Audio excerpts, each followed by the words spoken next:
Tervetuloa uudelle videolle. Tänään mä teen koruja. Ja tässä on sitten Lina. Lina, kissojen kuningatar. Ja sitten Liekki. Kissojen prinsessa. Kissojen prinsessa Liekki.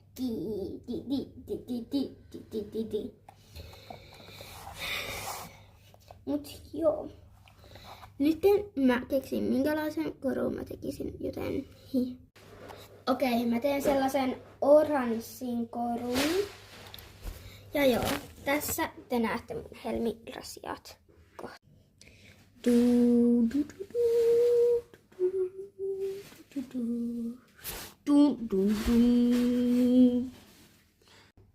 Mut mä alan nyt jatkaa tätä. Niin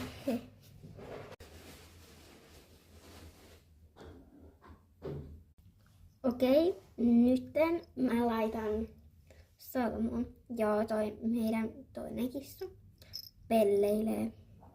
Elikkä siis Liekki prinsessa. Mä valitsin tähän siis tämmöisen pinkin narun.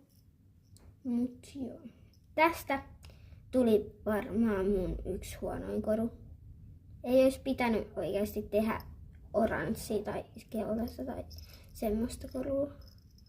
Koska katsokaa nyt miltä tämä näyttää. Siis,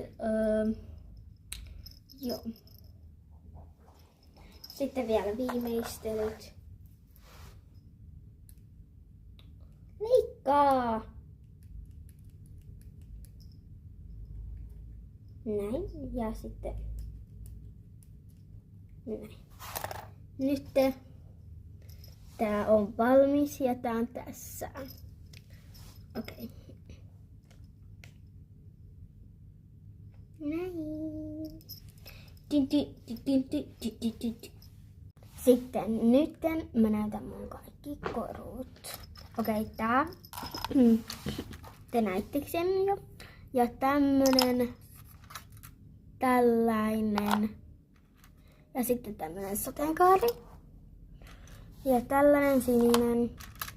Ja sitten tällaiset 2 ja tällaiset ja tällaiset, aika loppuu, tällaiset, melkein samanlaiset ja sitten tällaiset 3 ja tällaiset ja tällaiset ja sitten tällaiset.